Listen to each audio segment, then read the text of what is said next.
എറിയാട് ഫാത്തിമ മാതാ ചർച്ചിൽ വിദ്യാഭ്യാസ trust award ദാനവും പൊതുയോഗവും മോൺസിഞ്ഞോർ റാഫേൽ ഒളാട്ടുപുറം അനുസ്മരണവും സംഘടിപ്പിച്ചു. എറിയാട് ഫാത്തിമ മാതാ ചർച്ചിന്റെ വിദ്യാഭ്യാസ ട്രസ്റ്റ് അവാർഡ് ദാനവും പൊതുയോഗവും റവറൻ ഫാദർ ജോസഫ് ഒളാട്ടുപുറം ഉദ്ഘാടനം ചെയ്തു.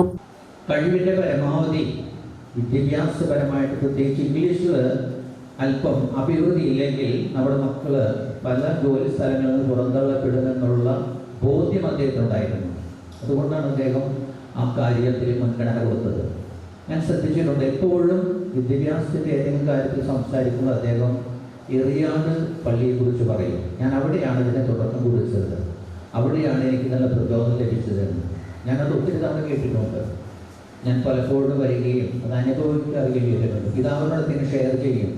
അന്നുണ്ടായിരുന്ന 5ാം ക്ലാസ്സിലെ കുട്ടികൾ ഇന്നിപ്പോൾ ഇന്ന ഡിഗ്രികളിലേക്ക് ഉയർന്നിട്ടുണ്ട്. ഈ പ്രദേശത്തിൻ്റെ അല്ലെങ്കിൽ ഈ സമൂഹത്തിൻ്റെ വിദ്യാഭ്യാസ വളർച്ചയിലെ അദ്ദേഹത്തിന് വലിയൊരു കയ്യൊപ്പുണ്ട്. അത് നമ്മൾ മറക്കരുത്. അദ്ദേഹത്തിൻ്റെ ജീവശ്വാസത്തിൽ പോലും ഈ വിദ്യാഭ്യാസത്തെക്കുറിച്ചുള്ള ചിന്തകളായിരുന്നു ഓരോ ദിവസവും. അദ്ദേഹത്തിൻ്റെ ആ പ്രത്യേക മെത്തേഡുള്ള ഇംഗ്ലീഷ് ക്ലാസ്സിൻ്റെ കോപ്പി എനിക്ക് അവിടുന്ന് അദ്ദേഹം തരികയുണ്ടായി. എവിടെയെങ്കിലുമൊക്കെ നമുക്കത് പ്രാവർത്തികമാക്കാൻ സാധിക്കും. അതിൻ്റെ ഓഡിയോ റെക്കോർഡിങ്ങുമുണ്ട്. അത് സിമ്പിൾ ഇംഗ്ലീഷാണ്. ചോദ്യോത്തരങ്ങളിലൂടെ എല്ലാ ഗ്രാമറുകളും പഠിക്കാതെ തന്നെ ആ ഗ്രാമറിൻ്റെതായിട്ടുള്ള രീതിയിൽ അദ്ദേഹം ക്ലാസ്സുകൾ ഒരുക്കിയിരുന്നു. അദ്ദേഹത്തിന്റെ തനിച്ചുള്ള പരിസ്ഥിതി. ട്രസ്റ്റ് പ്രസിഡന്റ് ജെയിൻ ബാബു അധ്യക്ഷത വഹിച്ചു. ഇടവക വികാരി ഫാദർ ആൽബർട്ട് കോണത്ത അനുഗ്രഹ പ്രഭാഷണം നടത്തി. നമുക്ക് വഴിതെറ്റിപ്പോകാനുള്ള സാധ്യതകൾ ഒരുപാടാണ്. നമുക്ക് വളർന്നു വലുതായി വലിയൊരു ഐഡന്റിറ്റി നമുക്ക് തന്നെ ക്രിയേറ്റ് ചെയ്യാനുള്ള അവസരവും ഉണ്ടാകും. ഞാൻ പറയുന്നത് ഇത്രയാണ്, വാട്ട്സ് യുവർ ഐഡന്റിറ്റി? എന്താണ് നിങ്ങളുടെ ഒരു ഐഡന്റിറ്റി ക്രിയേറ്റ് ചെയ്യാനുള്ളത്? ഒരു പക്ഷേ നിങ്ങൾ ഡോക്ടർ ആകാം, എഞ്ചിനീയർ ആകാം, അല്ലെങ്കിൽ ഏതെങ്കിലുമൊക്കെ വലിയ വലിയ സ്ഥാനമാനങ്ങളിലാകാം, അധ്യാപകരാകാം, വീട്ടമ്മയാകാം. എല്ലാവർക്കും ഒരു ഐഡന്റിറ്റി ക്രിയേറ്റ് ചെയ്യണം. ഈ ഐഡന്റിറ്റി എന്ന് പറയുന്നത് ദൈവ ആരാധനയുടെ മനുഷ്യരാകുക. നമ്മുടെ എവിടെയായിരുന്നാലും ദൈവ ആരാധനയുടെ ഒരു മനുഷ്യരാകുക എന്നതാണ്.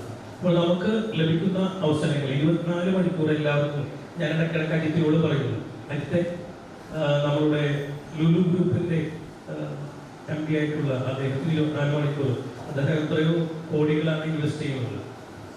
അപ്പോൾ തീർച്ചയായും 24 മണിക്കൂർ നമുക്ക് എല്ലാവർക്കും ഉള്ളൂ. ഇവിടെ ഇരിക്കുന്ന എല്ലാവർക്കും 24 മണിക്കൂറേ ഉള്ളൂ. 24 മണിക്കൂർ വേണ്ടത് ഉപയോഗിക്കുക എന്ന് മാത്രമേ ഞാൻ പറയുന്നുള്ളൂ. നമുക്കറിയാം, റാഫേലച്ചൻ നമ്മുടെ കാണിച്ച മാതൃക നമ്മൾ പിന്തുടരുക, ഈ സമൂഹത്തിന്റെ വലിയൊരു ഭാഗമാകുക, കുടുംബത്തിന് ഐശ്വര്യമാകുക. ദൈവം നമ്മളെ സമൃദ്ധമായിരിക്കട്ടെ. ഞാൻ എന്ത് കാര്യം കൂടെ പറഞ്ഞാൽ അവസാനിക്കുന്നു. ചില ആളുകൾ നമുക്ക് സാമ്പത്തികമായി സഹായിക്കും. എൻ്റെ സുഹൃത്തുക്കളൊക്കെ തരാറുണ്ട്. റവറൻ ഫാദർ ജോസഫ് ഒളാട്ടുപുറവും ഫാദർ ആൽബർട്ട് കോണത്തും ചേർന്ന് സമ്മാനദാനം നിർവഹിച്ചു. KLCA അംഗം ED Francis, Vincent Chirayath, Nixin MJ, Augustine Chirayath, trust secretary M Davis തുടങ്ങിയവർ സംസാരിച്ചു.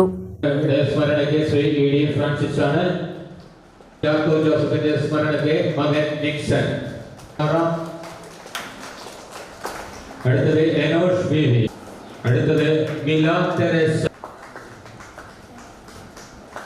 അടുത്തത് എയ്ബൽ മദറാബി കോണത്തെ അദ്ദേഹത്തിന്റെ മകൻ ജാക്കോ ജോസഫിന്റെ സ്മരണ മകൻ നിക്സൺ അവാർഡ് സ്പോൺസർ ചെയ്തിരിക്കുന്നത്.